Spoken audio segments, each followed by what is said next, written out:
எங்களை வாழ வைக்கும் தெய்வத்திற்கு எங்களின் அன்பு காணிக்கை.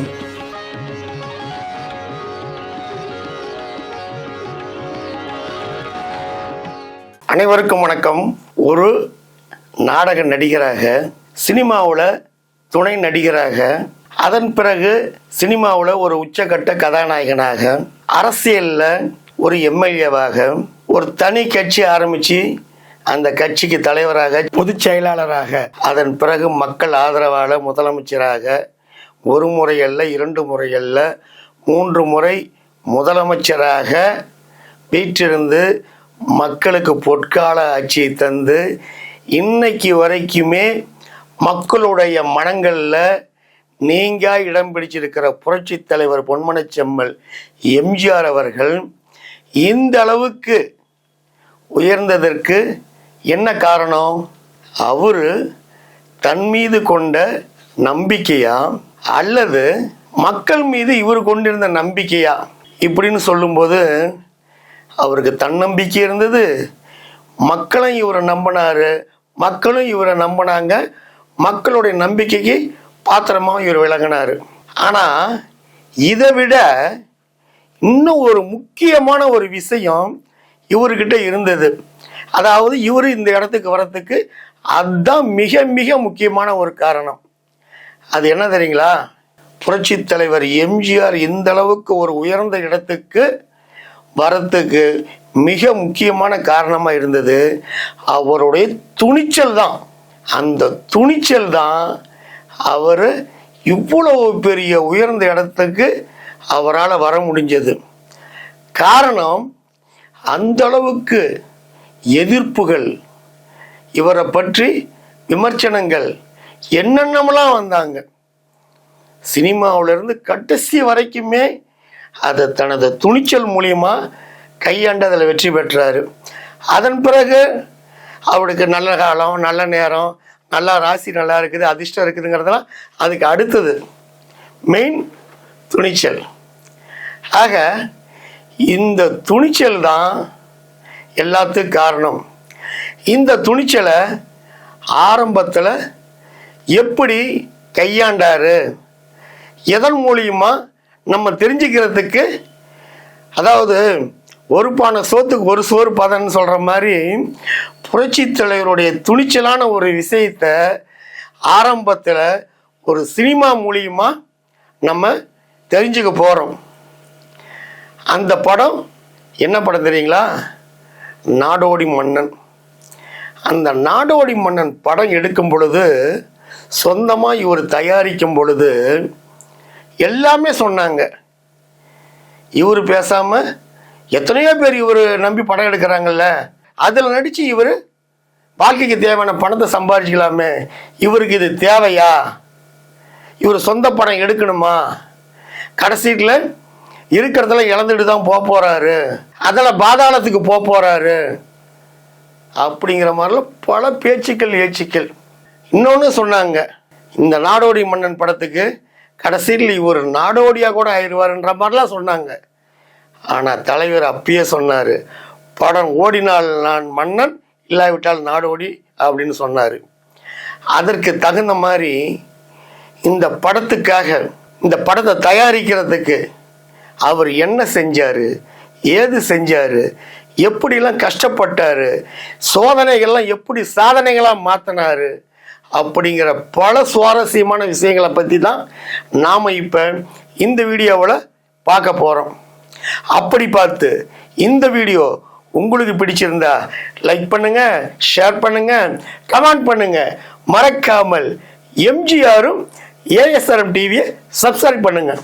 புரட்சி தலைவர் வெற்றி படங்களா மலைக்கல்லன், மதுரை வீரன், குலேபகாவலி, அலிபாபா 40 தாக்கி பின்தாரம், இப்படி தொடர் வெற்றிகள் புரட்சி தலைவரை ஒரு நம்பர் 1 கதாநாயகனுடைய அந்தஸ்து கொண்டு வந்தது.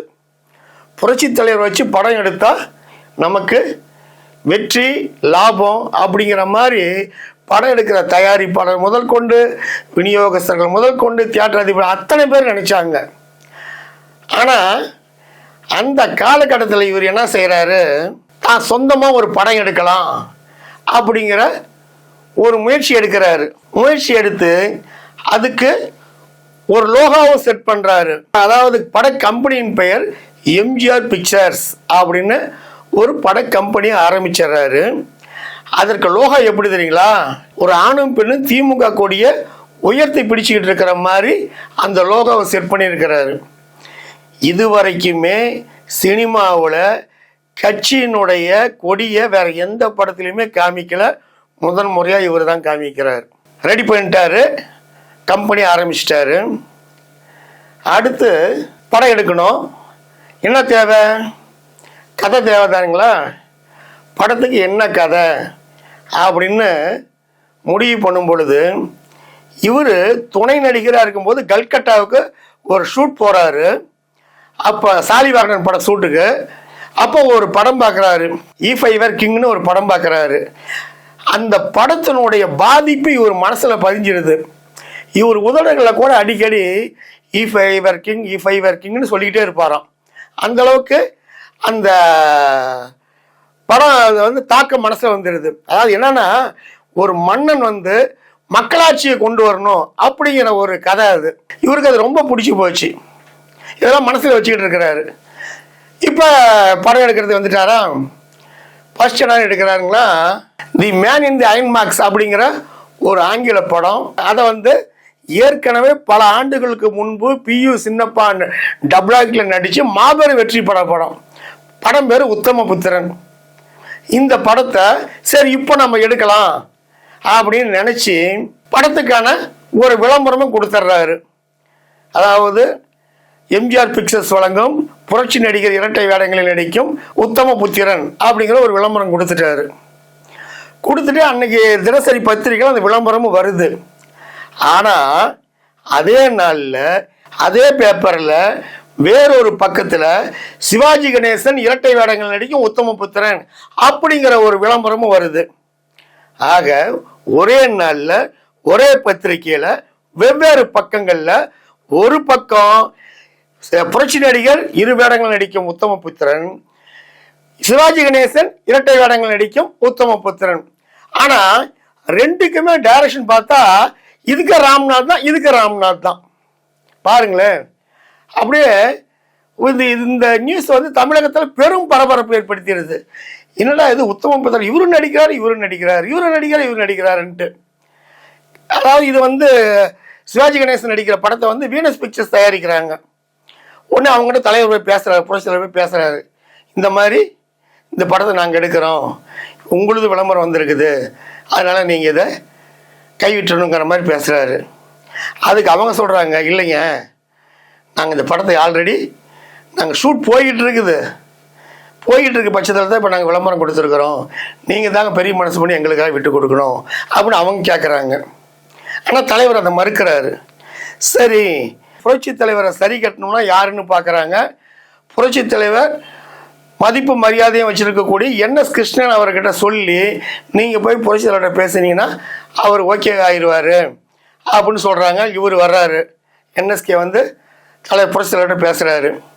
ராமச்சந்திரா, நீ இந்த படத்தினுடைய முதலாளி, ஆனால் சிவாஜி அந்த படத்தினுடைய ஒரு நடிகர் மட்டும்தான். இன்னொன்று பார்த்தா ஆல்ரெடி அவங்க ஷூட் போயிட்டு இருக்குது, கொஞ்சம் ஃபோர்ஸல் படம் எடுத்துட்டாங்க, அதனால நீ தான் வந்து எனக்காக இந்த படத்தை நீ விட்டு கொடுக்கணும் அப்படின்னு கேட்குறாரு.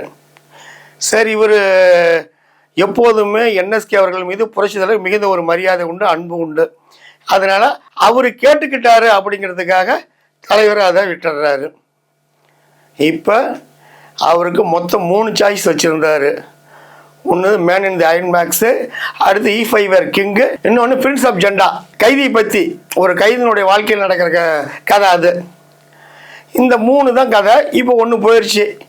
அடுத்து இஃப் ஐ வர் கிங் எடுக்கலாம் அப்படின்னு தன்னுடைய கதைகளாக்கா இருக்காங்க பார்த்தீங்களா, எம்ஜிஆர் பிக்சர்ஸ் கதைகளாக்கா, அவங்ககிட்ட போய் இந்த ஸ்டோரி சொல்கிறார், ஒன்லைன் ஸ்டோரி சொல்கிறாரு. அதாவது ஒரு மன்னராட்சி, அந்த மன்னர் வந்து ஒரு மக்களாட்சியை கொண்டு வர மாதிரி ஒரு கதை நீங்கள் பண்ணணும் அப்படின்னு ஒரு ஒன்லைன் ஸ்டோரி சொல்லிடுறாரு. எம்ஜிஆர் பிக்சர் கதைகளாக்காவில் ஆர்எம் வீரப்பன், எஸ்கேடி சாமி, மெத்மான் வே லட்சுமி இவங்கெல்லாம் இருக்கிறாங்க. அப்படி இருக்கும் பொழுது அவங்க என்ன சொல்கிறாங்க, ஏங்க இந்த ஒரு லைனை வச்சுக்கிட்டு ஒரு பெரிய படத்துக்கு எப்படிங்க திரைக்கதை அமைக்க முடியும், அதனால் இது வேண்டாங்க அப்படிங்கிறாங்க. ஆனால் தலைவர் விடுறதா இல்லை, இல்லை இல்லை இந்த ஒன் லைன் ஸ்டோரியே போதும், இதை நீங்கள் பில்டப் பண்ணுங்க அப்படிங்கிற மாதிரி சொல்கிறாரு. ஆனால் இல்லைங்க சரி வராது அப்படிங்கிற மாதிரி அவங்க அதை கடைசி வரைக்கும் அதில் பண்ண முடியாதுங்கிற மாதிரி சொல்லிடுறாங்க. அடுத்து பார்க்குறாங்க, சரி தலைவர் என்னடா அதுவும் போயிடுச்சு, உத்தமபுத்திரனும் போயிடுச்சு, இஃபயருக்கு இங்கே போயிடுச்சு, இன்னும் ஒரே ஒரு இதுதான் இருக்குது, ஜெண்டாவின் கைதி, பிரின்ஸ் ஆஃப் ஜெண்டா, இது மட்டும்தான் இருக்குது அப்படின்ட்டு, சரி இதையாவது நீங்கள் பண்ணுங்க அப்படின்ட்டு இந்த கதையை வந்து திரைக்கதை அமைச்சு இதை நீங்கள் டெவலப் பண்ணுங்க அப்படிங்கிற மாதிரி கொடுக்குறாரு. அவங்ககிட்ட சொல்கிறாரு. அவங்க என்ன பண்ணுறாங்க, அந்த கதையை வச்சுக்கிட்டு கதை எழுத ஆரம்பிக்கிறாங்க. கதை எழுத ஆரம்பிக்கும் போது அதில் வந்து இந்த டைரக்டர் கே ராம்நாத் இருக்கிறாரு அந்த குரூப்பில். இவங்க கதை எழுதுகிறாங்க, தலைவர் வருவார், அதில் ஒரு மாற்றம் பண்ணுவார். மறுநாள் கதை எழுதி வைப்பாங்க, இந்த சீன் இப்படி வேண்டாம், இதை இப்படி மாற்றுக்கும்பாரு. அதை எழுதி வைப்பாங்க, இல்லை அது சரி வராது, இதை இப்படி மாற்றுக்கும்பாரு. அதை மாற்றுங்க, இதை மாற்றுங்க, இதை மாற்றுங்க, இதை மாற்றுங்கன்னு சொல்லி சொல்லி சொல்லி ஒவ்வொரு காட்சியும் சரி, ஒவ்வொரு அந்த கதையும் சரி, தனக்கு திருப்தி ஆகிற வரைக்கும் அவங்கள புளிஞ்சு எடுத்துடுறாரு. இதில் வேற இஃபைவர் கிங் கதையும் கொண்டு வந்துடுறாரு. இவர் பார்த்த எல்லா ஆங்கில படங்களும் மிக்ஸ் பண்ணி வர்ற மாதிரி தான் என்ன எதிர்பார்க்கிறாரோ, தான் மக்களுக்கு என்ன சொல்ல நினைக்கிறாரோ அது எல்லாம் அதில் இருக்கணுன்ற மாதிரி சொல்ல சொல்ல இவங்களுக்காக ஒரு மாதிரி அவரை எதிர்த்து எதுவும் பேச முடியாது. இவங்களும் இவர் சொல்ல சொல்ல அவர் என்னென்ன சொல்றாரோ அதை அப்படியே செஞ்சிடலாங்கிற முடிவுக்கு வந்துடுறாங்க. இப்போ அடுத்து பார்த்தீங்கன்னா படத்துக்கு வசனம். ஏற்கனவே கண்ணதாசன் தான் இந்த படத்துக்கு வசனன்ற மாதிரி ஃபிக்ஸ் பண்ணியிருக்கிறாரு. ஆனால் கண்ணதாசன் என்ன பண்ணுறாரு, ஒரு கட்டத்தில் என்னால் இந்த படத்துக்கு முழுமையாக வசனம் எழுத முடியாது, ஏதோ ஒரு போர்ஷன் மட்டும் எழுதி தரங்கும் போது ரவீந்திரங்கிறவரை நியமிக்கிறாரு. ஆக நாடோடி மன்னன் படத்துக்கு ரவீந்திரம் கவிஞர் கண்ணதாசனும் வசனம் எழுதுறாங்க. இப்போ அந்த கதை எழுதிக்கிட்டே வந்துக்கிட்டு இருக்கும் பொழுது அடுத்து தலைவர் என்ன செஞ்சிடறாரு, படத்துக்கு பாடல் எழுத சுரதா, பட்டுக்கோட்டை கல்யாண சுந்தரம் இவங்கெல்லாம் உள்ள கொண்டு வர்றாரு. இவங்க நினைக்கிறாங்க, என்னடா கதையே என்ன ரெடி ஆகல, நாளொரு மேனி பொழுதொரு வண்ணமா தினந்தோறும் ஒவ்வொன்றும் அதை மாற்றுங்க இதை மாற்றுங்கன்னு சொல்லிட்டு வர்றாரு. இவர் மனசில் என்ன நினைக்கிறாரு, நம்ம அதை தான் எழுதிக்கிட்டு இருக்கிறோம். சரி அப்படிதான் எழுதுறோமே, அது ஒரு முடிவுக்கே வரலையே, அதுங்காட்டி பாடலாசிரியர் வந்து பாடல் எழுத சொல்றாரு அப்படிங்கிற மாதிரி இவங்க எல்லாமே 4 பேரும் நினைக்கிறாங்க. இப்படி நினச்சிக்கிட்டு இருக்கும் பொழுது அதை விட இன்னொரு ட்விஸ்ட் பாருங்க, படப்பிடிப்புக்கான வேலையை ஆரம்பிக்கிறார் தலைவர். எப்படிங்க, படப்பிடிப்புக்கான வேலையை ஆரம்பிச்சிடுறாரு. இவங்களுக்கா இவர் என்ன தானே நினைக்கிறாரு அப்படிங்கிற மாதிரி நினச்சிக்கிட்டு இருக்கும்போது தலைவர் அப்படியே வர்றாரு, அவங்ககிட்ட பேசுகிறாரு. படத்தினுடைய கதை திரைக்கதை நான் முழுமையாக முடிவடையலை, அதுக்காட்டி பாடலாசிரியர்கள் வச்சு பாடல் எழுதுறாரு. பாடலாசிரியர்கள் பாடல் எழுதுறதுக்கு முன்னாடியே ஷூட்டிங்கை ஆரம்பிக்கிறாரு. ஏதாவது ஒவ்வொன்றா செஞ்சால் கூட நல்லா இருக்குமே, அப்படி தான் நீங்களே நினைக்கிறீங்க அப்படி மாதிரி தலைவர் கேட்குறாரு. இதை கேட்டால் அவங்களுக்கு அப்படியே எப்படா நம்ம மனசில் நினைக்கிறது அப்படியே சொல்கிறாரு அப்படிங்கிற மாதிரி அப்படியே அவங்களும் ஆடி போயிடுறாங்க. இப்போ என்ன ஆகுது, அடுத்து ஒரு மிகப்பெரிய ஒரு சோதனை கட்டம். என்னன்னா, நாடோடி மன்னன் படத்தினுடைய டைரக்டர் கே ராம்நாத் அகால மரணம் அடைஞ்சிடுறாரு. மரணம் அடைஞ்ச உடனே அப்படியே அந்த யூனிட்டே ஸ்தம்பிச்சிடுறாங்க. பத்திரிக்கையாளர்களுக்கு தான் அல்வா சாப்பிட்ற மாதிரி ஆச்சு. ரைட் போச்சு, நாடோடி மன்னன் இனிமேல் அவ்வளோதான், எம்ஜிஆர் கதை அவ்வளோதான், முடிஞ்சு போச்சு அப்படிங்கிற மாதிரி எல்லாம் பேச ஆரம்பிக்கிறாங்க. தலைவர் அப்படியே பார்க்குறாரு. ரைட், அடுத்து என்ன செய்கிறாருன்னா, படத்துக்கு அவர் இறந்துட்டாருன்ட்டு இவருடைய நெருங்கிய நண்பர் நல்ல ஒரு இயக்குனர் கே சுப்பிரமணியம் அவரை நாடோடி மன்னன் படத்துக்கு இயக்குனராக புதுசாக கொண்டு வர்றாரு. கொண்டு வந்து அந்த பட வேலைகள்லாம் நடந்துக்கிட்டே இருக்கும் பொழுது இவங்களுக்கு ஒரு செய்தி கிடைக்குது. யாருக்குங்க, புரட்சி தலைவருக்கும் அவருடைய அண்ணன் எம்ஜி சக்கரபாணிக்கும். ஏன்னா அவரு தான் தயாரிப்பு நிர்வாகம் முழுமையாக பார்த்துக்கிட்டு இருக்கிறாரு. ஒவ்வொரு செலவையும் புரட்சி தலைவர் என்னென்ன செலவு பண்ணி நினைக்கிறாரோ அத்தனையும் ஃபைனான்ஸில் இவர் தான் பார்த்துக்கிட்டு இருக்கிறாரு. அப்படி இது பண்ணும் பொழுது இவங்களுக்கு ஒரு தகவல் கிடைக்கிது. நாடோடி மன்னன் இந்த ஜெண்டாவின் கைதினுடைய கதையை அப்படியே பானுமதி சண்டிராணி அப்படிங்கிற பேரில் எடுத்துக்கிட்டு இருக்கிறாங்க அப்படிங்கிற மாதிரி ஒரு தகவல் கிடைக்கிது.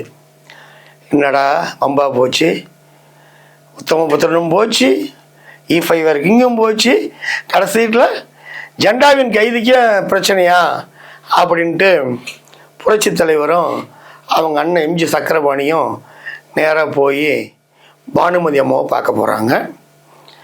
அவங்ககிட்ட பேசும்பொழுது இந்த மாதிரி நாங்கள் ஜெண்டாவின் கைதியை தான் படமாக எடுத்துக்கிட்டு இருக்கிறோம், நீங்களும் அதை எடுத்துன்னு கேள்விப்பட்டோம், அதனால் நீங்கள் அதை கைவிட்டுருங்க அப்படிங்கிற மாதிரி இவங்க சொல்கிறாங்க. அதுக்கு அவங்க என்ன சொல்கிறாங்க, அவங்க வந்து எப்போதுமே கொஞ்சம் ஸ்ட்ரிக்டானவங்க, தான் பிடிச்ச முயலுக்கு 3 கால் நினைக்கிறவங்க. ஏன்னா அவங்க சொந்தமாக ஸ்டுடியோ வச்சுருக்கிறாங்க, அவங்களுக்கு பாடல் தெரியும், இசை தெரியும், நடிப்பு தெரியும், ஒரு பன்முக கலைஞர்னு வச்சிங்களேன்.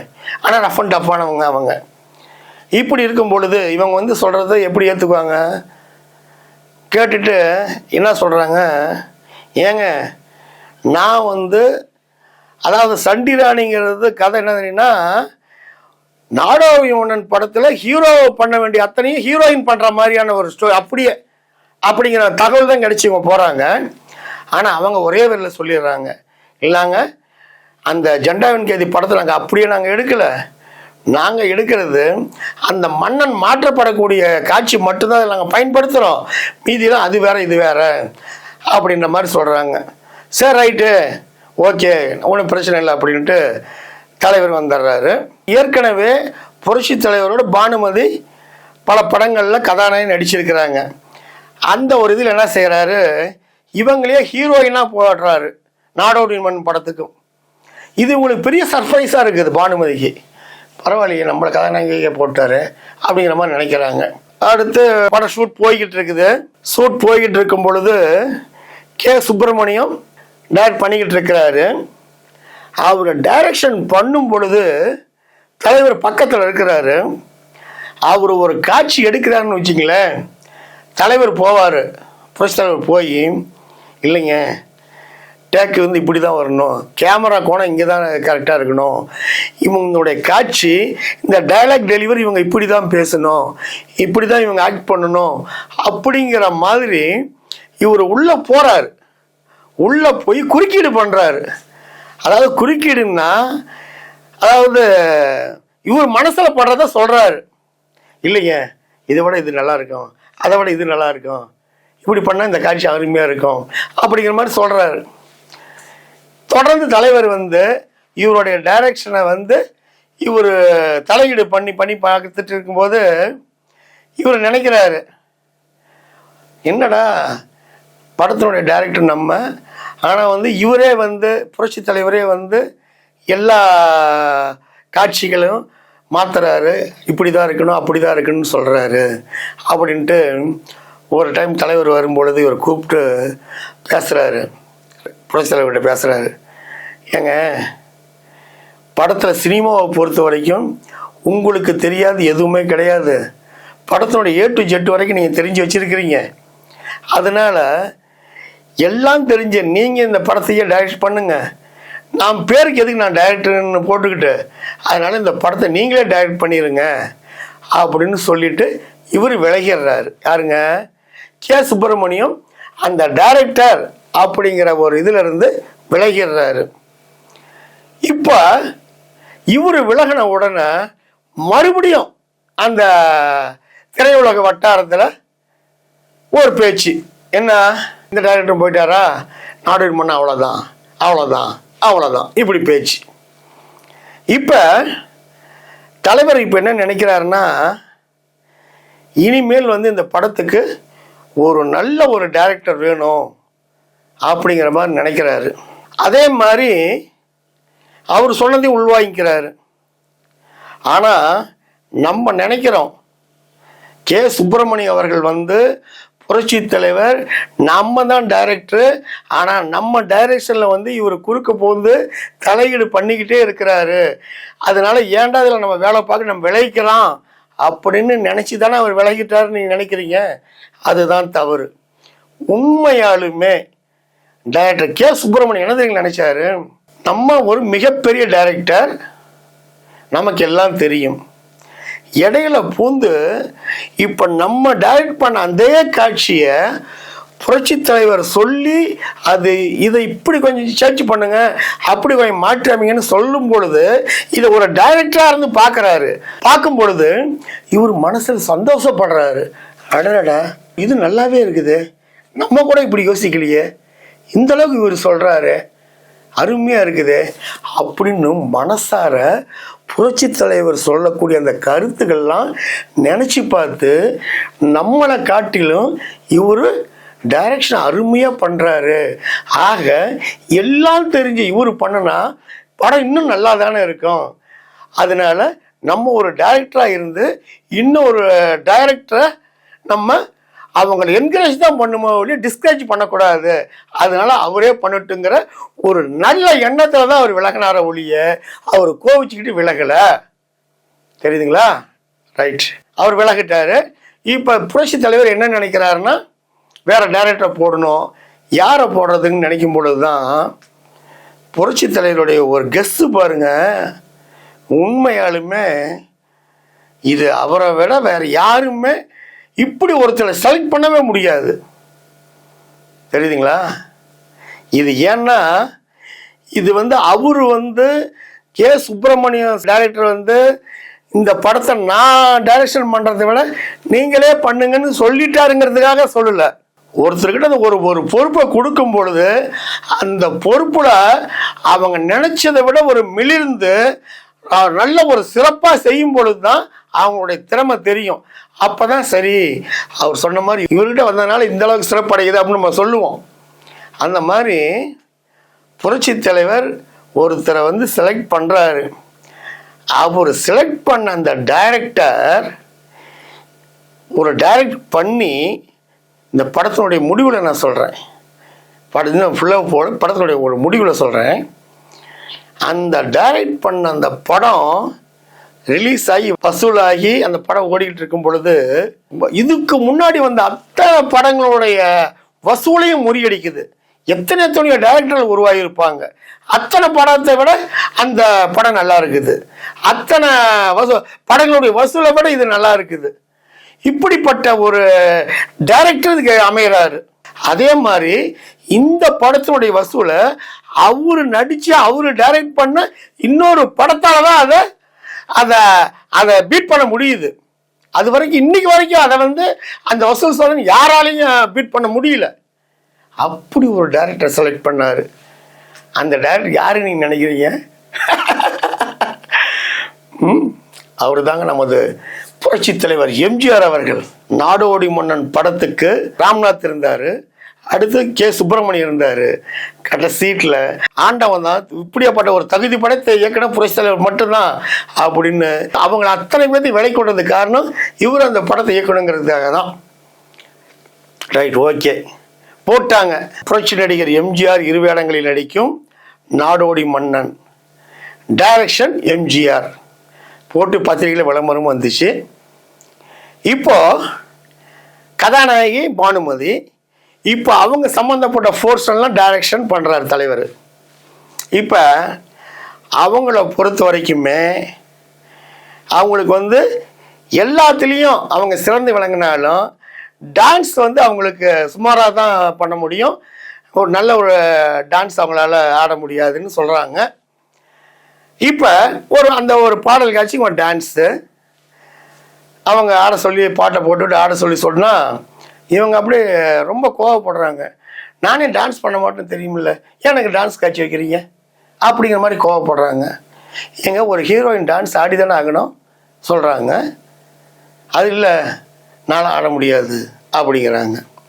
சிரிச்சுக்கிட்டே ஒத்துக்கிறாரு. அடுத்து நம்பியார் பானுமதியை கடத்திட்டு போயிடுறாங்க. பானுமதியை நம்பியார்கிட்ட மீட்டு அவர்கிட்ட கத்தி சண்டை போடுறாரு. இவங்க என்ன சொல்கிறாங்க, ஏங்க எனக்கு கத்தி சண்டை போட தெரியுங்க, என் கையிலையும் ஒரு கத்தி கொடுங்க, நானே என்னை காப்பாற்றிக்கிறேன்ற மாதிரி சொல்கிறாங்க. ஏங்க ஒரு ஹீரோ தாங்க ஹீரோயினை காப்பாற்றுற மாதிரி கதை வர்றோம், என்னங்க அப்படிங்கிறாங்க. ஏன் நான் சண்டை போடக்கூடாதா அப்படிங்கிறாங்க. அப்படியே தலை சஜியில் அப்படியே தலைவர் இது பண்ணுறாரு. அடுத்து பார்த்தா ஒரு காட்சியில் அடிச்சுக்கிட்டு இருக்கிறாங்க. அசிஸ்டன்ட் டைரக்டர் தான் அந்த காட்சியை டைரக்ட் பண்ணிக்கிட்டு இருக்கிறாங்க. அப்போ அவங்க சொல்கிறாங்க, அவங்க நடிக்குமா அம்மா ஃபேஸ் இப்படி வைங்க அப்படி வைங்கன்னு சொல்கிறாங்க. உடனே அவங்க கூட டென்ஷனாக நீங்கள் வந்து சொல்ல வேண்டியதில்லை எனக்கு தெரியாதா அப்படிங்கிற மாதிரி அவங்க கோவப்படுறாங்க. தலைவர் உள்ளே வராரு. என்னம்மா என்ன பிரச்சனைமான்னு. இன்னொன்று பார்த்தீங்கன்னா புரட்சித் தலைவர் பொறுத்த வரைக்கும் பானுமதி மேலே நல்ல ஒரு மரியாதையாக அம்மான்னு தான் கூப்பிடுவார். என்னங்கம்மா பிரச்சனை என்னங்கும்போது, என்ன ராமச்சந்திரன் நீங்கள் ராமச்சந்திரன் தான் இவங்களும் சொல்லுவாங்க, மிஸ்டர் ராமச்சந்திரன் என்ன நீங்கள் பண்ணுறீங்க, என்ன நீங்கள் கதை பண்ணிக்கிட்டு இருக்கிறீங்க, டெய்லியும் கதையும் மாற்றுறீங்க, டயலாக்கை மாற்றுறீங்க, காட்சியும் மாற்றுறீங்க, இந்த டைரக்டரையும் வேறு வெளியே அனுப்பிச்சிட்டீங்க, நீங்கள் டைரக்ஷன் பண்ணுறீங்கன்றதுக்கோசரம் நாங்கள் எப்படி வேணாலும் நடிக்க முடியுமா அப்படிங்கிற மாதிரி இவங்க புரிஞ்சு தள்ளுறாங்க. இவன் தான் தலைவர் அப்படியே கேட்டுக்கிட்டே இருக்கிறாரு. தலைவர் சொல்கிறாரு, அம்மா நான் உங்களோட டைரக்டர், என் விருப்பப்படுத்தி என்னால் படம் எடுக்க முடியும், உங்களுக்கு விருப்பப்பட்டால் நடிங்க, இல்லைனா உங்கள் இஷ்டம் அப்படின்னாரு. எடுத்து போய் சொல்லிடுறாரு. ஆக படம் இவ்வளோ தூரம் வளர்ந்துருச்சு. படத்தினுடைய ப்ரொடியூசர் இவர் தான், படத்தினுடைய கதாநாயகன் இவர் தான், படத்துக்கு டைரக்ஷன் இவர் தான். திடீர்னு ஒரு கதாநாயகியை முடிஞ்சால் நடி இல்லைன்னா போயிருங்கன்னு சொல்கிறாருன்னா இது எப்படி இதுக்கு மேலே அவங்கள படத்தை கொண்டு வர முடியுமான்ற எண்ணம் நம்மளுக்கு வந்திருக்கும். ஆக இவர் என்ன செய்ய போகிறாரு அப்படிங்கிற மாதிரியான ஒரு இதுவும் கூட அவங்களுக்கு இருந்திருக்கும். ஆனால் தலைவர் எதையுமே கேர் பண்ணவே மாட்டார். அவருக்குன்னு ஒரு சுயமரியாதை இருக்குது இல்லை தலைவருக்கு, விடுவாரா உடனே அப்படிங்களா சரிட்டு அவங்க போகிறேன்னு போயிட்டாங்க. ஆனால் தலைவர் என்ன பண்ணுறாரு, சரி இனி அவங்க படத்தில் இல்லைங்கிற மாதிரி முடிவு பண்ண பிறகு பெருந்தன்மை தலைவர் செய்கிறாரு. அவங்களுக்கு அந்த படம் முழுமையாக முழு படத்துலையும் நடிக்கிறதுக்கு என்ன சம்பளம் பேசியிருந்தாரோ அந்த சம்பள தொகையை அப்படியே அமுச்சு விட்டாரு, செக்கு போட்டு அவங்க வீட்டுக்கு. ஆனால் பானுமதி என்ன பண்ணிட்டாங்க தெரியுங்களா, அவங்களுக்கு ஒரு பெருந்தன்மை என்ன செஞ்சாங்க, அந்த செக்கை புரட்சியோட துணைவியார் ஜானகி அம்மாவுக்கு அனுப்பி ஒரு லெட்டர் அனுப்பிச்சிருக்கிறாங்க. உங்கள் கணவர் தயாரிக்க படத்தில் என்னால் முழுமையாக நடிக்க முடியல, அதனால் இந்த செக்கு எனக்கு வேண்டாம், அதனால் உங்கள்கிட்ட நான் திருப்பி அனுப்பிச்சு அவங்களும் அனுப்பிச்சிட்டாங்க. இது முடியுதுங்களா? இப்போ மீண்டும் மக்கள் மத்தியில்னா அதான் திரையுலக பத்திரிகையாளர்கள் அண்டு புரட்சியாளர்கள் பிடிக்காதவங்க இவங்கெல்லாம் போச்சுடா நாடோடி மண்ணு அவ்வளோதான், இனி படத்தை தொடர முடியாது எடுக்க முடியாது அப்படிங்கிற மாதிரி இப்படி ஒரு பிரச்சனை.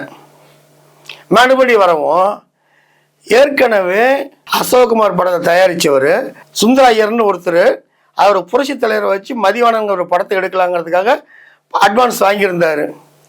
இப்போ அவர்கிட்ட என்ன சொல்லிட்டாங்க, இதுக்கு மேலே புரட்சி நடிகரால் இந்த படத்தை முழுமையாக எடுக்க முடியாது, பெரும் நஷ்டத்துக்கு ஆளாகிடுவார், ஏன்னா வந்தவங்க எல்லாம் கண்டுக்கிட்டு போகிறாங்க, போதா குறைக்கு பானுமதி அம்மா படத்தை விட்டு நீக்கிட்டாங்க, இந்த படம் இனிமேல் வெளியாகாது, அவருக்கு நஷ்டம்தான் வரும், இவரை வச்சு நீங்கள் எப்படிங்க படம் எடுக்க போகிறீங்கன்ற மாதிரி ஒரு செய்தி அவர்கிட்ட சொல்கிறாங்க. இவரை கேட்டுட்டு என்னடா செய்யலாம் அப்படின்னு திண்டாடிக்கிட்டு இருக்கும்போது தலைவர் அவரை வரவழைக்கிறாரு. வரவழைச்சி அவர் கொடுத்தாரு பார்த்தீங்களா அந்த அட்வான்ஸ் தொகை, அந்த காதை ரிட்டர்ன் பண்ணுறாரு. அப்படியே கோழி விட்டு அப்படி அதிர்ச்சியில் அப்படி மூழ்குது. என்னடா இப்படியெல்லாம் செய்கிறாரா, அவருக்கு பண தேவைகள் அதிகம், தலைவருக்கு பண பற்றாக்குறை, நான் சம்பாதிச்ச அத்தனை பணத்தையும் போட்டார் இதில் நாடோடி மன்னனில். பல பேர்த்துக்கிட்ட வட்டிக்கு மேலே வட்டி கடன் வாங்கிட்டாரு, இப்போ இதையுமே கொடுத்துட்டாரு. எம்ஜிஆர் பிக்சர்ஸை சேர்ந்தவங்க எல்லாம் பணத்துக்கு அலையிறாங்க.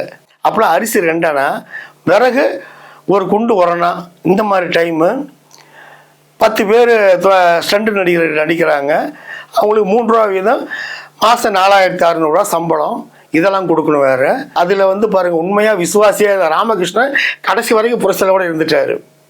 இது ஒரு பாருங்கள் அவர் விசுவாசத்துக்கு ஒரு உதாரணம். இப்படிலாம் போய்கிட்டு இருக்கும்போது பண தட்டுப்பாடு.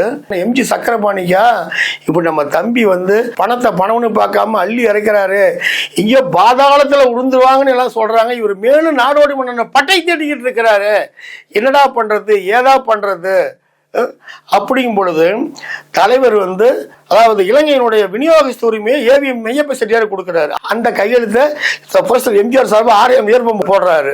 நாகிரெட்டியார் அவர் வந்து பண உதவி பண்ணுறாரு. ஜெமினி அதிபர் அவர் வந்து பண உதவி பண்ணுறாரு.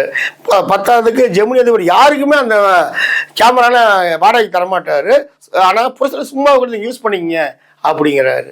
இப்படி பல பேர், நிறைய பேர் இவரை நம்புறாங்க, சில பேர் நம்பாமையும் போகிறாங்க. இதெல்லாம் வந்து சந்திக்கிறாரு. ஆக இப்படிலாம் போய்கிட்டு கடன்பட்டு உடன்பட்டு எல்லாமே ஒரு பக்கம் நடிகைங்க போயிட்டாங்க, இந்த பக்கம் பண பிரச்சனைகள் வேற. அந்த பண பிரச்சனைகளுக்கு மத்தியில் தான் வாங்கின அட்வான்ஸை திருப்பி கொடுக்குறாரு. இப்போ பானுமதி இல்லை கதாநாயகி, இந்த இடத்த எப்படி ஃபில் பண்ணுறது அப்படிங்கிற மாதிரி கதைகளாக்கா ஒரு கேள்வி கேட்குறாங்க. அதுக்கு தலைவரே சொல்கிறாரு, அவங்க பானுமதி என்ன நினைச்சாங்களோ தெரியல, இனி நம்மளாம் எப்படி படத்தை முடிக்க போகிறாங்கன்னு அவங்க நினைச்சாங்களோ அது தெரியல. அதே மாதிரி இந்த தமிழ் திரையுலகத்தை சேர்ந்தவங்க இனி படம் அவ்வளோதான், கதாநாயகி இல்லாமல் இனிமேல் இவர் என்ன பண்ண போகிறாரு, ஏது பண்ண போகிறாரு, படத்தை எப்படி போகிற, இவங்க ஒரு பக்கம். இதுக்கு மத்தியில் அவருடைய மன உளைச்சல் எப்படி இருக்கும் பாருங்க. வேற தான் ஓடிடுவாங்க. ஆனால் தலைவர் இப்போ என்ன சொல்கிறாரு, ரத்னபுரி இளவரசி கன்னித்தீவில் இருக்கிற மாதிரியும் அவங்கள மீட்கிறதுக்கு நம்மளாம் போகிற மாதிரியும் அப்படிங்கிற மாதிரி கதையை செட் பண்ணுங்க, புதுசாக கதை எழுதுங்கிறாரு. அது எப்படிங்க, இது கதைப்பாட்டில் இங்கே நடக்கும்போது திடீர்னு கன்னித்தீவுக்கு போகிறது அது எப்படிங்க சாத்தியமாகுமா அப்படின்னு இந்த படக்குழுவின் எல்லாமே கேட்குறாங்க. சாத்தியமாகும், செய்யுங்க, எழுதுங்க அப்படிங்கிறாரு. சரி ரைட்டுங்க, நீங்கள் சொல்கிற மாதிரி ரத்னபுரி இளவரசி ஒரு புது கதாநாயகியை போட்டு நீங்கள் கன்னித்தீவுலேருந்து வர மாதிரி பண்ணிக்கலாம், ரைட்டு.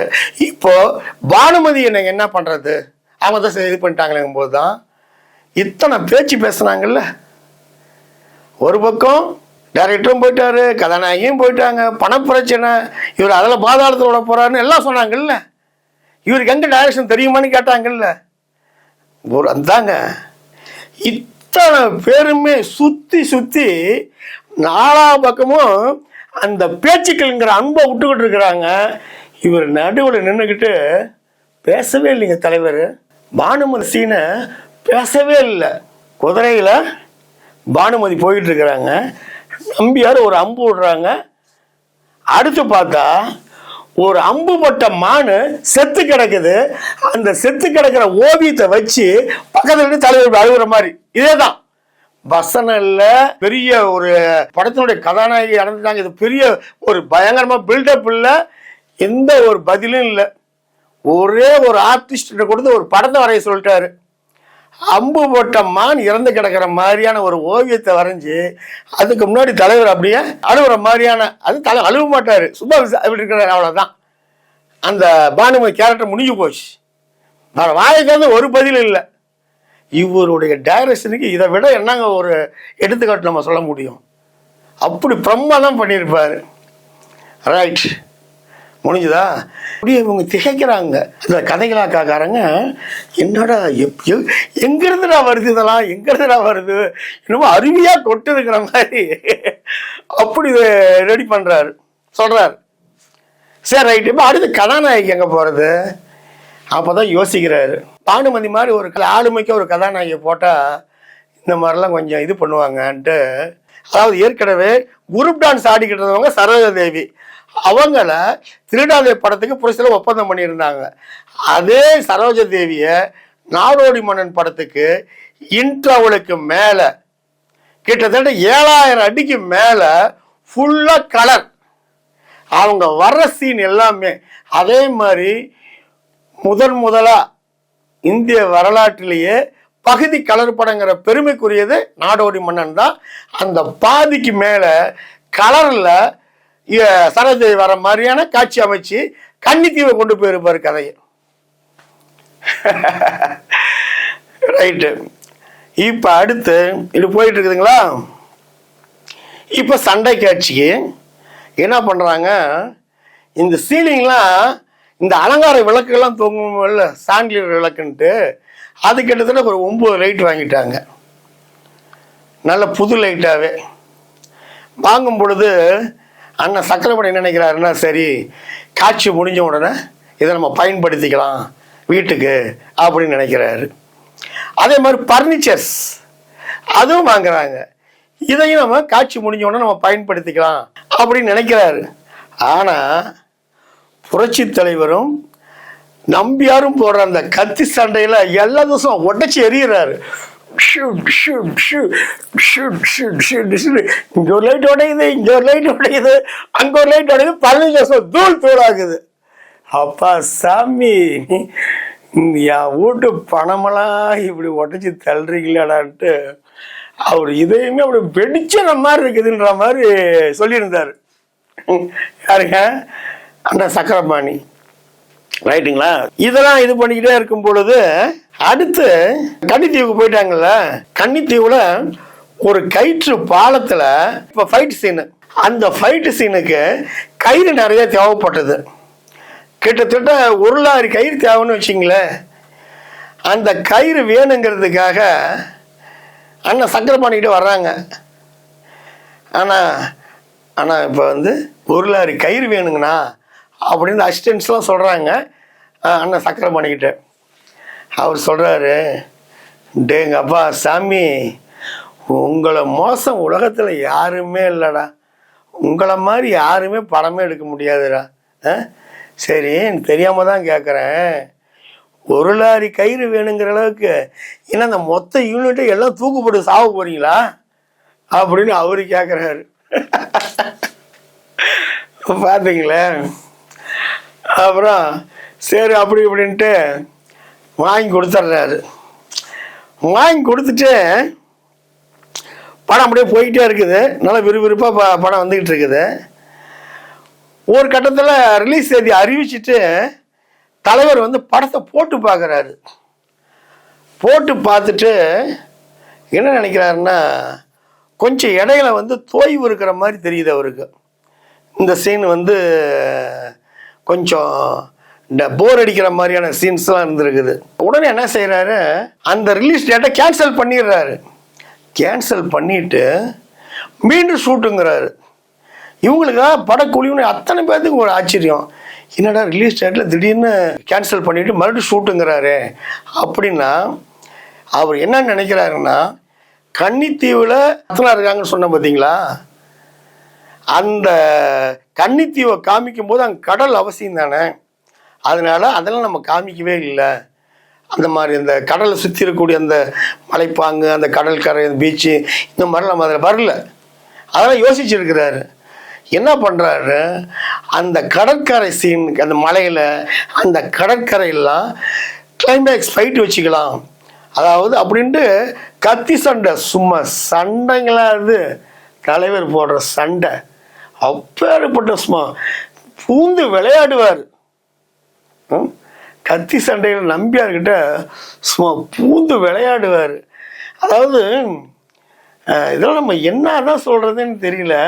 அதாவது இங்கே நம்பியார்கிட்ட ஃபைட்டு, அது முடிஞ்ச உடனே கத்தி சண்டை, இது முடிஞ்ச உடனே கிளைமேக்ஸு கோடாரி வச்சுக்கிட்டு வீரப்பா கிட்ட ஃபைட்டு. என்ன ஃபைட்டு, என்ன ஃபைட்டு அப்பா!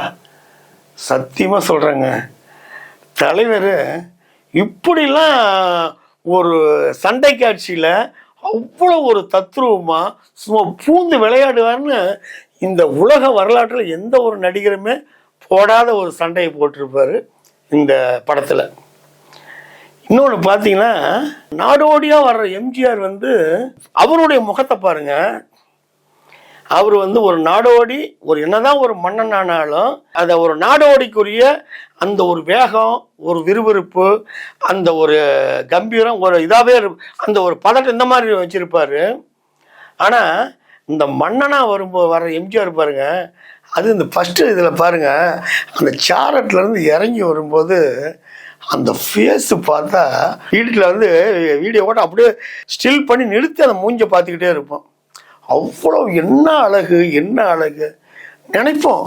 என்னடா இவ்வளவு பிரச்சனைகள், இத்தனை தொந்தரவுகள், இத்தனை சோதனைகள், இத்தனையும் தாங்கிக்கிட்டு அந்த முகத்தில் நம்மள ஒரு சின்ன ஒரு வீட்டில் ஒரு ஏதாவது ஒரு திடீர்னு ஒருத்தர் சொல்லிட்டா மூஞ்சி சொந்தாப்படி வச்சுக்குவோம், அப்படியே கோவப்பட்டுருவோம், மூஞ்சி தொங்க போட்டுக்குவோம், கவலையில் அப்படியே சாப்பிடாம மூஞ்செல்லாம் அப்படியே ஒரு இதாக இருப்போம்.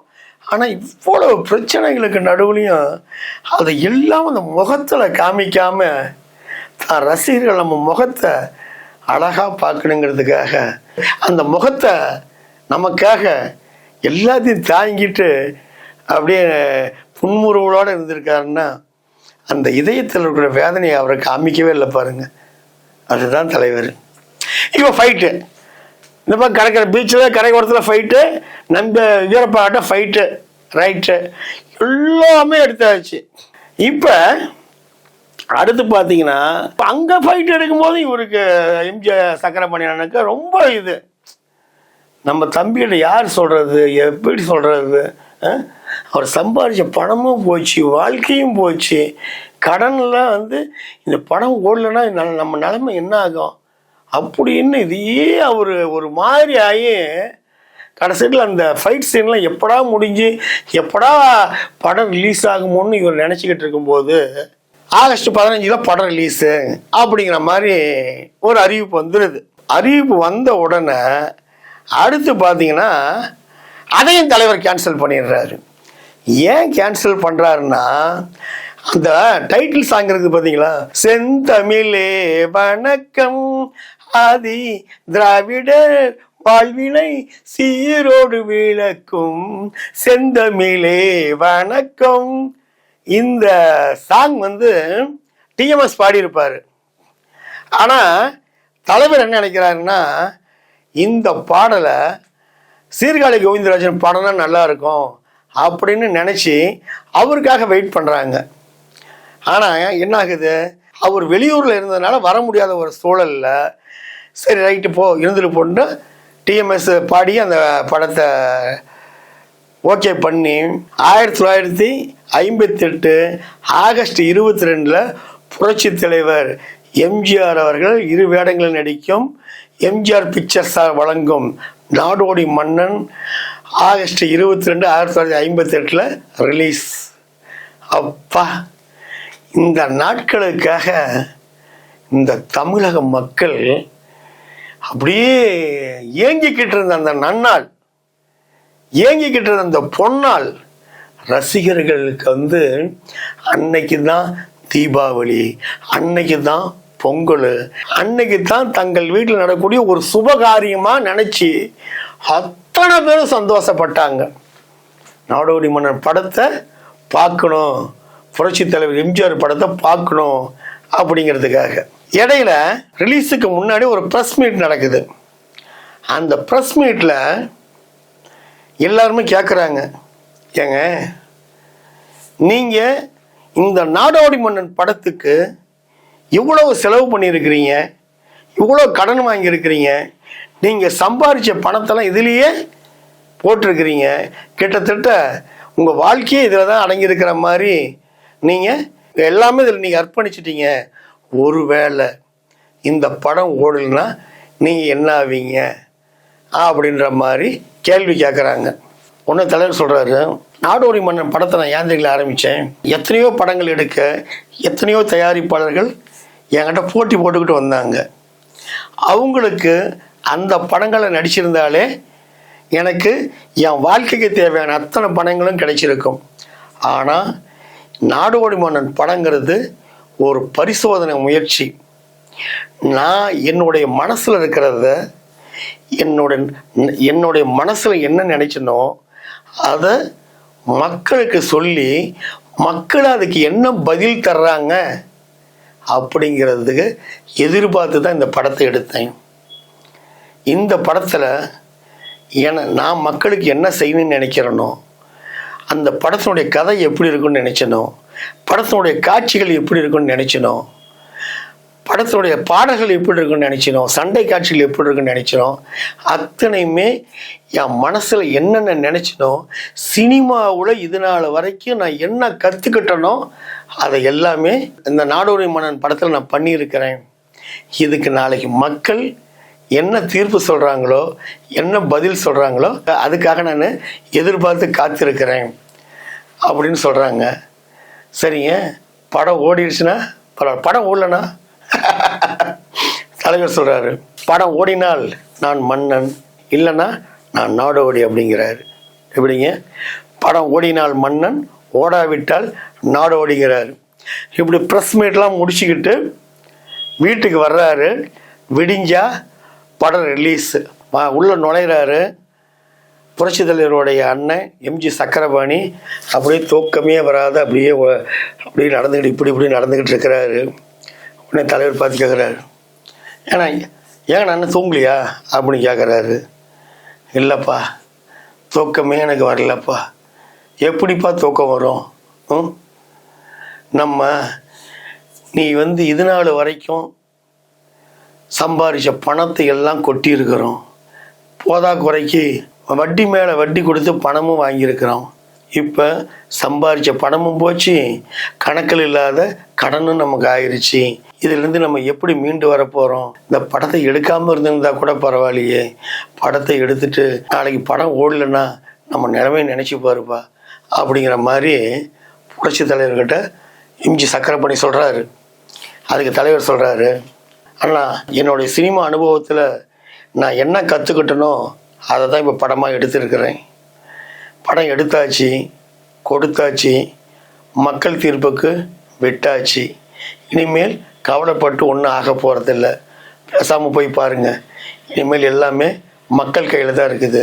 அவங்க என்ன தீர்ப்பு வழங்குறாங்கன்னு வழங்கட்டும் அப்படின்னு சொல்கிறாரு.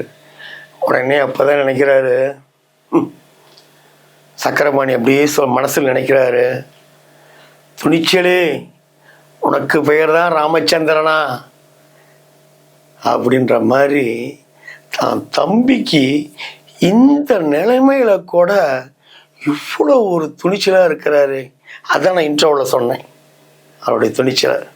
இல்லைங்களா? அதுதான் துணிச்சலே உன் பெயர் தான் ராமச்சந்திரனோ அப்படின்னு சொல்கிறாருன்னா புரட்சி தலைவருடைய அந்த துணிவு தான், அந்த துணிச்சல் தான், அந்த தைரியம் தான் இந்த அளவுக்கான ஒரு வெற்றி அவரால் பெற முடிஞ்சது.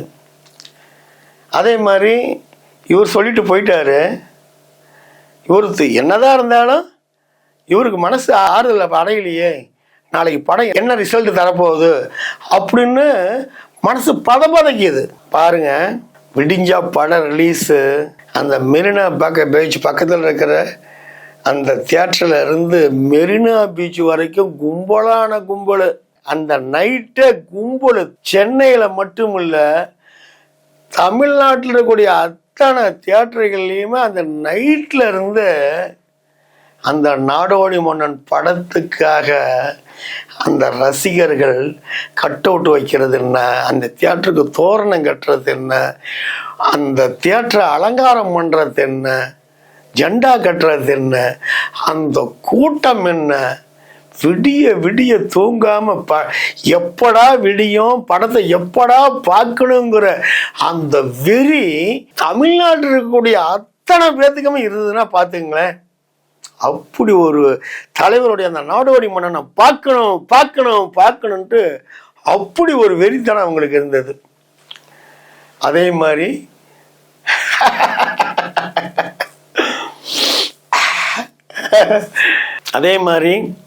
படம் ரிலீஸ் ஆயிடுச்சு.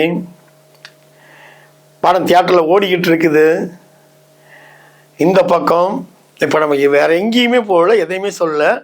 இப்போ புரட்சி தலைவருடைய அண்ணன் சக்கரபாணியினுடைய நிலைமையை தான் இப்போ நான் சொல்லிக்கிட்டு இருக்கிறோம். இப்போ 1958 ஆகஸ்ட் 22 நாடோடி மன்னன் படம் ரிலீஸு. தமிழகம் முழுவதும் படம் ஓடிக்கிட்டு இருக்குது. இங்கே இவர், அதாவது எம்ஜி சக்கரபாணி விடிய விடிய தூங்கலை, சாப்பிடல.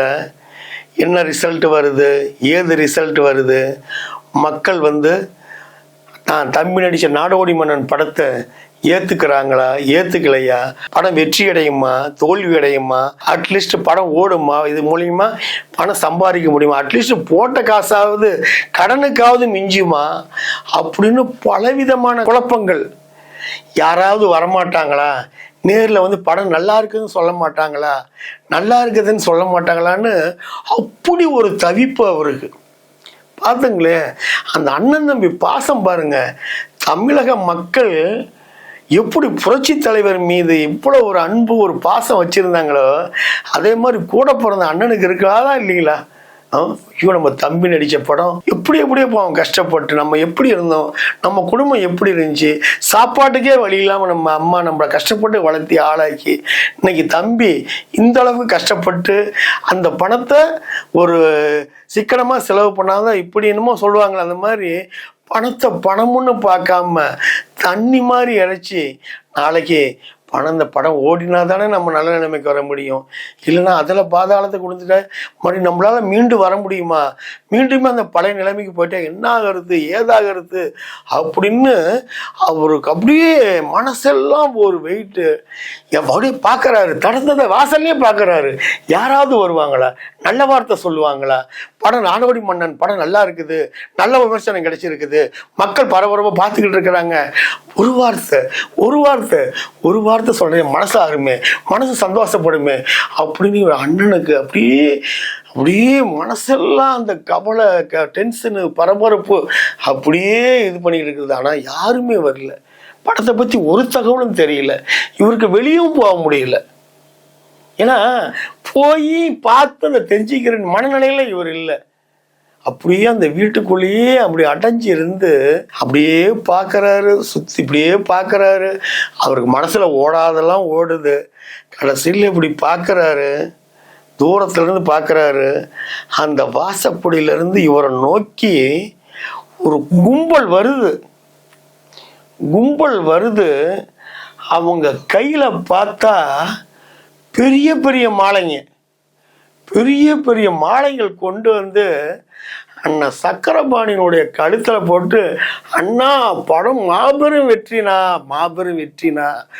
அதாவது நாடோடி மன்னன் படத்தை மக்கள் அப்படி ரசிச்சு பார்க்குறாங்கண்ணா,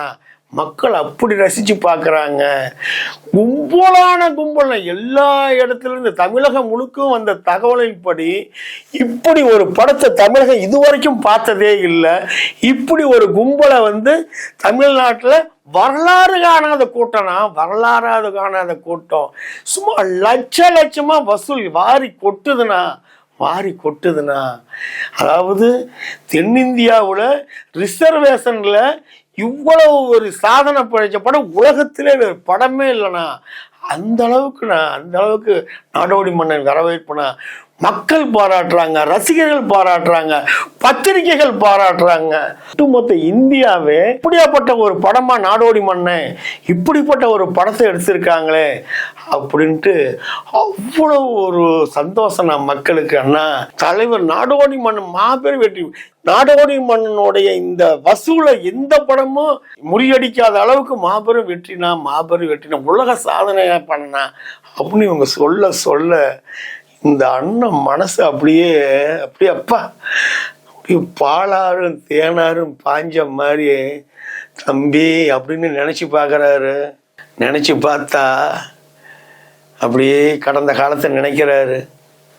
ஒரு பக்கம் எம்ஜிஆருக்கு என்னடா படம் எடுக்க தெரியும், என்னடா டைரக்ஷன் பண்ண தெரியும், எடுத்ததையே திரும்ப அவர் எடுக்கிறாரு, வசனத்தை அடிக்கடி மாத்துறாரு, டைரக்ஷன்ல இவர் குறுக்கீடு பண்றாரு, பாடலாம் மாத்துறாரு, இசைய மாத்துறாரு, எடிட்டிங் இப்படிதான் வரணும்னு சொல்றாரு, இந்த காட்சி சரியில்லைங்கிறாரு, எடுத்ததெல்லாம் அழிச்சிட்டு மறுபடியும் எடுக்க சொல்றாரு.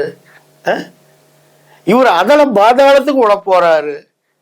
எம்ஜிஆர் கதை முடிஞ்சது அப்படின்னு சொன்ன வாய் எல்லாமே என்ன தெரியல சொல்றாங்க,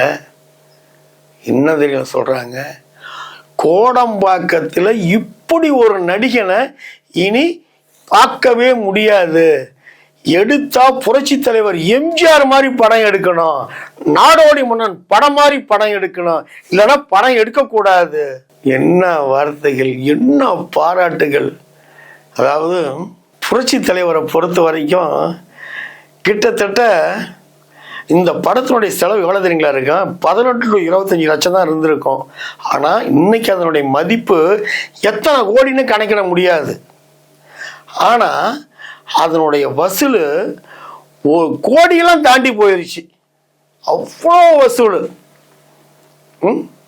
அவ்வளோ ஒரு வசூல். இந்த இயக்குனர்னு சொன்ன பார்த்தீங்களா, நாடோடி மன்னன் படத்தினுடைய வசூல் சாதனையை அதற்கு முன்னாடி வந்த படங்களும் சரி, உலகம் சுற்று வாலிபர் படம் தான் வந்து அந்த வசூலை முறியடிச்சதை ஒழிய அதுக்கும் டைரக்ஷன் எம்ஜிஆர் தான். நான் சொன்னேன் பார்த்தீங்களா, இன்னொருத்தர் தான் இன்னொரு படம் வந்து தான் நடித்து இயக்கி அந்த படத்தினுடைய சாதனையை முறியடிக்க முடியும்னு சொன்ன பார்த்தீங்களா, அதான் உலக சுற்று வாலிபன். ஆக இப்படிப்பட்ட அந்த சந்தோஷத்தை மக்களுக்கு கொடுத்தாரு. ஆனால் எவ்வளவு ஏச்சுக்கள், எவ்வளவு பேச்சுக்கள். இன்னொன்று பார்த்தீங்கன்னா, அந்த படம் பார்த்தவங்க தியேட்டரை விட்டு வெளியே வர மாட்டாங்களாம். அதாவது படம் ஓடிக்கிட்டு இருக்குது, நாடோடி மன்னன் படம் தியேட்டரில் ஓடிக்கிட்டு இருக்குது, 3.25 மணி நேரம் ஓடுது படம், உள்ளே பார்த்துக்கிட்டு இருக்கிறாங்க. வெளியே 10 தியேட்டரு ஜனங்க நிற்கிறாங்க அடுத்த காட்சி பார்க்க. எப்படியோ படம் விட்டு வெளியே வந்து இப்போ இருக்கவங்க பார்ப்பாங்கல்ல, வரமாட்டாங்களாம். நாங்கள் மறுபடியும் போடுறோம், காசு தந்துடுறோம் அப்படிங்கிறாங்களாம். இதெல்லாம் எங்கெங்க சொல்றது? இப்போ ரசிகர்கள் நினைக்கிறாங்கன்னா, அந்த படத்தை இப்போ பார்க்கலனாலும் தலைவருடைய குரலையாவது கேட்கலாமா அப்படின்ட்டு இவங்களும் ரொம்ப நேரம் போராடுறாங்க. ஆனால் தியேட்டரில் கைத்தட்டலும் கரகோஷமும் அந்த டைலாக்கே வெளியே கேட்காத அளவுக்கு சும்மா அப்படியே விண்ண பிளக்கிற அளவுக்கு கைத்தட்டலும் கரகோஷமும் இருக்குது. அதில் ஒரு ரசிகர் என்ன நினைக்கிறாருன்னா, எப்படி பார்த்தாலும் கிட்டத்தட்ட இந்த படத்தை நம்ம பார்க்கணும்னா மாத கணக்கு தாண்டி ஆயிரும். ஏன்னா இவ்வளோ கும்பலில் நம்மளால் படம் பார்க்க முடியாது. வசனத்தை கேட்கலான்னாலும் உள்ளே வந்து கைத்தட்டல் சத்தம் தான் கேட்குது, கரகொலி தான் கேட்குத ஒழிய தலைவர் பேசுகிற அந்த அவருடைய குரல் நம்ம காதில் விழாதா அப்படின்னா விழமாட்டேங்குதுன்ட்டு இவர் அந்த தியேட்டரை சுற்றி சுற்றி வர்றாரு. சுற்றிலையும் வேற எஸ்கர் மாதிரி போட்டு வச்சிடுறாங்க, யார் எட்டி வச்சிடக்கூடாதுன்ட்டு. அதில் ஒரு கேட்டு எமர்ஜென்சி கேட்டுன்னு போட்டிருப்பாங்க பார்த்தியா, அந்த கேட்டில் சைடில் போகிறாரு, கொஞ்சம் லேசாக கதவு திறந்துருக்குது, பார்க்க முடியல. ஆனால் அந்த காதை வச்சு கேட்குறாரு. அதில் அப்படி தலைவர் பேசுகிற அந்த டைலாக்கு அப்படியே கைத்தட்டல் கரகோஷம் கேட்குது. இடையில வந்து அதையும் மீறி இவர் அந்த காதை மட்டும் உன்னிப்பாக வச்சு அந்த வசனத்தை கேட்குறாரு. தலைவர் பேசக்கூடிய அந்த வசனத்தை கேட்க கேட்க கேட்க அவருக்கு அப்படியே உடம்புலாம் முறுக்கேறுது. அப்படியே ஒரு புதுவித எனர்ஜி, புதுவித சக்தி, புதுவித ஒரு என்னமோ சொல்லுவாங்களே பலம், இந்த மாதிரிலாம் ஏறி அப்படியே ஒரு உற்சாகம் அடைஞ்சிடுறாரு. அந்த வசனத்தை கேளுங்க. உன் இதயம் வெடித்து விடாமல் இருக்கட்டும், சாவு உன்னை காவு கொள்ளாமல் இருக்கட்டும், உன் கற்பு நெருக்கி சிறிது மாசு வராமல் நடக்கும் இந்த நாடகம் நாட்டின் நலனுக்காக, உன் கணவனை காப்பாற்றுவதற்காக. யார் இவன், எங்கிருந்து வந்தான், என்ன இவன் பழைய கதை, ஏன் இந்த நாடகம் என்றெல்லாம் உன் மனம் குழம்பும். தெள்ளி நீருக்கும் இல்லறத்து பெண்ணுக்கும் கள்ளம் புரியாது, கபடம் தெரியாது. கண்ணாடி உன் மனம், அதிலே காணப்படுது உன் கணவனின் முகம். அரண்மனை, அதிகாரம், ஆள், அம்பு, சேனை, இதுதான் நீ காணும் உலகம். இன்னொரு உலகம் உண்டு, நீ காணாதது, நான் கண்டது. கேள், காடு சுற்றுவார்கள், கலப்பை பிடிப்பார்கள், உழுவார்கள், விதைப்பார்கள், அறுப்பார்கள், சுமப்பார்கள், உன்னை மட்டும் உணவில்லாமல் தவிப்பார்கள். அந்த மாபெரும் கூட்டத்திலே நானும் ஒருவன். படையிலே சேர்ந்தேன், மக்களுக்கு பணிபுரிய, நாட்டை காக்க. சேர்ந்த பின்புதான் அறிந்தேன், ஆற்ற வேண்டியபடி மக்கள் அள வைத்தது, வாழ வைக்க வேண்டியபடி மக்களை மாள வைத்தது என்று. உங்கள் ஆட்சியின் கொடுமைகள் அனைத்தையும் கண்டேன். ஆதரவற்ற மக்கள் துடிப்பதையும் பார்த்தேன். மக்கள் அழுதகனீர் ஆரணை பெருகும். சண்டை வேண்டாம், உணவு வேண்டும், வாழ வேண்டும் என்று அலறுவார்கள். அவர்களை அடிக்க சொல்லுவார் தளபதி. அணைக்கத்தாம் என் மனசாட்சி. உள்ளம் துடித்தது, உதிரம் கொதித்தது. ஏன் இப்படி, எதற்காக, நடக்கலாமா, சரிதானா, இவைகளை எனக்குள்ளே நானே கேட்டுக்கொண்டேன். ஒரே ஒரு முடிவுக்கு தான் வந்தேன். மக்களிலே ஒருவன் தலைவனாகும் வரை மன்னராட்சி இந்த அக்கிரமங்களுக்கு முடிவே இருக்காது என்று அறிந்தேன். படையிலிருந்து விலகினேன், புரட்சி கூட்டத்திலே புகுந்தேன். புரட்சி என்றது பயந்து விடாது, இது ஆலை தீர்க்கும் ஆயுத புரட்சி அல்ல. அதில் எங்களுக்கு நம்பிக்கையும் இல்லை. ஆனால் நாங்கள் தீயிடுவோம், தீமைக்கு கொள்ளையடிப்போம், மக்கள் உள்ளங்களை குவித்து வைத்து அனுபவிப்போம். அறிவு பொருட்களை கத்தி எடுக்காத, ரத்தம் சிந்தாத அறிவு புரட்சியில் கொல்லாமை போதித்து மக்களின் குணத்தை மாற்றியது கொடுமை என்றது உங்கள் ஆட்சி. பிடிபட்டேன் ஒரு நாள், உதைப்பட்டேன், சிறையில் வதைப்பட்டேன். பாராளு மன்னனாக பார்க்கிறாய் எப்பொழுது, அவன் சிறையில் இருந்த பொழுது பாராளுவோர் தந்த பரிசுகள் சவுக்கடி, சூடு. பார் சகோதரி, பார், செல்வந்தர் வீட்டு மாடுகளுக்கு வைத்திய வசதி உண்டு, ஏழை அதனும் இணைந்தவன உங்கள் நாட்டில் என்று கேட்டதற்காக இந்த தாண்டனே. பட்டேனிய படத்துகிறோம், கெட்டேனா படிகாரனாக மாறினேனா? நான் மட்டும் கொடியவனாக இருந்தால் உன் கற்பை எளிதில் சூறையாடி இருக்க முடியும். இல்லை மனோகரி, இல்லை. நான் பலனடிக்கும் கலனியானேன். குழப்பம் செய்யும் கூட்டம் ஒருபுறம், கொந்தளிக்கும் மக்கள் ஒருபுறம், என்னை கொல்ல துடிக்கும் கொடுமையாளர்கள் ஒருபுறம், வடிவத்தால் வாக்கினால் சிந்தனையால் இவன் தன் கணவனை என்று கருதும் நீ ஒருபுறம். இவற்றுக்கிடையில் தான் வாழ்ந்து கொண்டிருக்கின்றேன் மன்னனாக. பட்டு பட்டு தேறியன் இதயம் எந்த பாரங்களையும் தாங்கிக் கொள்ளும். ஆனால் என்னை உன் கணவனாக கருதி மகிழ்ச்சியோடு பார்த்தால் தாழ முடியாது சகோதரி, தாழ முடியாது. அதற்கும் இன்று முடிவு கண்டு விட்டேன். என் பாரம் இறங்கிவிட்டது, வருகிறேன். இன்னொன்று தெரியுங்களா, போடி நாயக்கனூர்ல புரட்சி தலைவர் நாடோடி மன்னன் படத்தை பார்க்கணுங்கிறதுக்காக தனது ரத்தத்தை வித்து அதன் மூலியமா கிடைச்ச பணத்தை போய் நாடோடி மன்னன் படத்தை போய் பார்த்துருக்கிறாங்க அவருடைய ரசிகர்கள் எல்லாமே. இது தலைவருக்கு தெரிஞ்சு போச்சு. ஐயோ, அப்படி மனசு பதைக்குது. ஐயோ, ரசிகர்கள் இப்படி செய்றாங்களா? நேரா போறாரு. அதுதான் நம்ம தலைவர். சும்மா யாருக்கு என்ன, அதாவது ஒரு நடிகரா இருந்து கூட, அப்பெல்லாம் ஒரு அரசியல் தலைவரோ ஒரு முதலமைச்சரா இல்ல, ஒரு நடிகரா இருக்கிறாரு.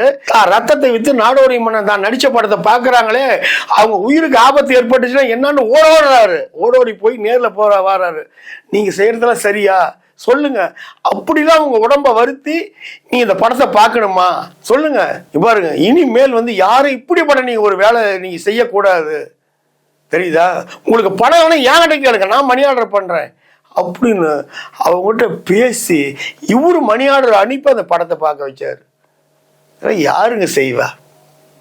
படத்தினுடைய வெற்றி விழா தமிழ்நாட்டில் அத்தனை தியேட்டர்லையும் நடக்குது. சேலம் சித்தேஸ்வராவில் 150 நாள் ஓடி இருக்குதுங்க. வேற எந்த படமும் ஓடல. 180 நாள். இப்படி திரையோட எல்லாரும் 200 நாள் 300 நாள் என்ன வசூல், என்ன பட ஓட்டம். எல்லா ஊர்லயுமே தலைவர் வெற்றி விழாவில் கலந்துக்கிறாரு. இது எல்லாத்தை விட ஒரு சிறப்பு என்னன்னா, நாடோடி மன்னன் படத்தினுடைய வெற்றி விழா மதுரையில் நடத்துறாங்க. முத்துங்கிறவர் தான் நடத்துறாரு. அந்த விழாவுக்கு புரட்சி தலைவர் 4 குதிரைகள் போட்டப்பட்ட அந்த சேரட்டு முன்னாடி அப்படியே உலக உருண்டை சுத்துற மாதிரி அதுல 110 சவரன் ஒரு வாள், 110 சவரன்ல ஒரு வாள். அந்த வாள்ல நெடுஞ்செழியன் அவர்கள் புரட்சி தலைவருக்கு அங்க பரிசா தர்றாரு.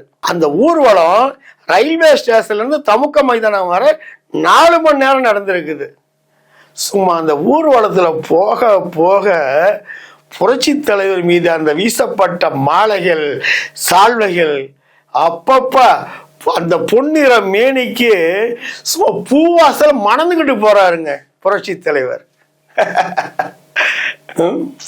அப்படி போய் ரசிகர்கள் பேசுறாரு. அதன் பிறகு சென்னையில விழா பேரறிஞர் அண்ணா பேசுறாரு. அதாவது அந்த லோகோ சொன்ன பாத்தீங்களா, அதாவது திமுக கொடிய ஒரு ஆணும் பெண்ணும் ஏந்திருக்கிற அந்த லோகோ 10 ஆண்டுல அண்ணா முதலமைச்சர் ஆயிருக்கிறாருன்னா அதுக்கு புரட்சி தலைவர் எம்ஜிஆர் அவர்கள் தமது திரைப்படங்கள் மூலியமா அதனுடைய வளர்ச்சிக்கு பாடுபட்டிருக்கிறார். இப்படி சொல்லிக்கிட்டே போலாம். பேரறிஞர் அண்ணா பேசுறாரு. மரத்திலே ஒரு கனி வலுத்து தொங்கிக் கொண்டிருந்தது. அது யாருடைய மடியிலே விழும் என்று எதிர்பார்த்திருந்த வேளையிலே நல்ல வேளையாக அந்த கனி எனது மடி மீது விழுந்து விட்டது. அந்த கனியை எடுத்து என் இதயத்திலே பத்திரமாக எடுத்து பூட்டி வைத்துக் கொண்டேன். அந்த இதயக்கனி தான் என் தம்பி எம்ஜிஆர் அப்படின்னு புகழாரம் சூட்டி இருக்கிறாரு பேரறிஞர் அண்ணா.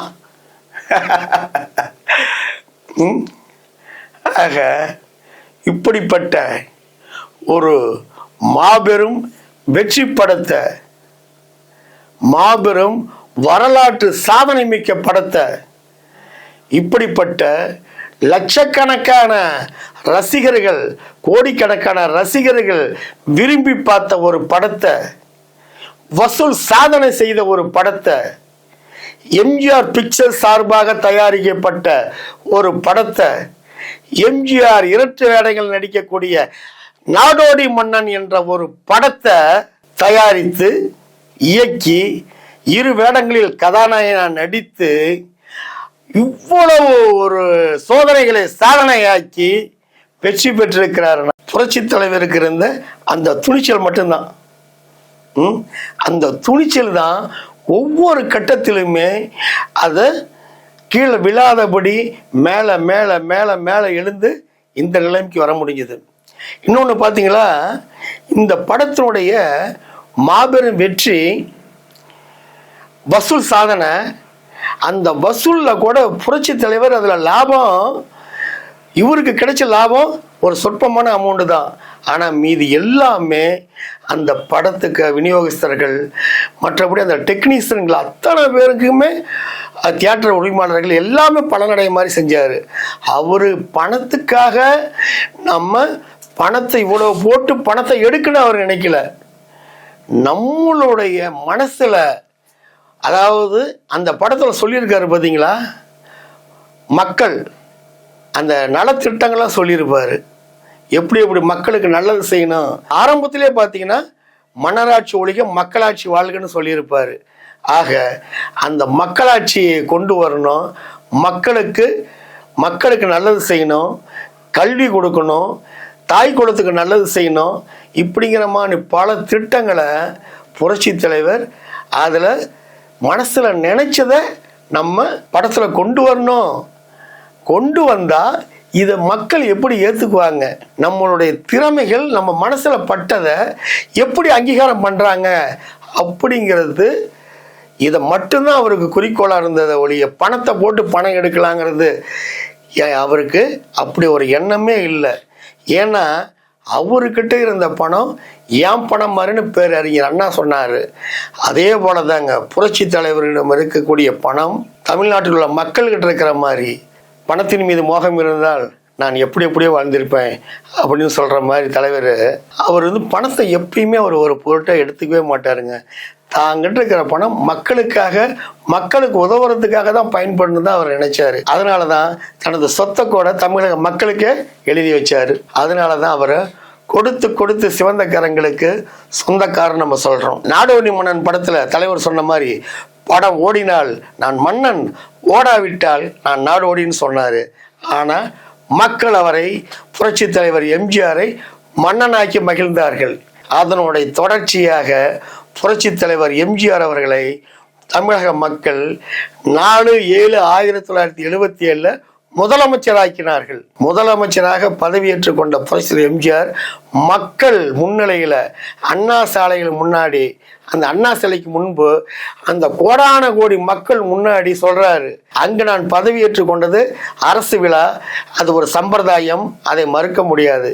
இப்போ உங்க முன்னாடி நான் முதலமைச்சராக பதவி ஏற்கிறது தான் என் மனசுக்கு நிறைவேற்றுறது அப்படின்னு சொன்னார்.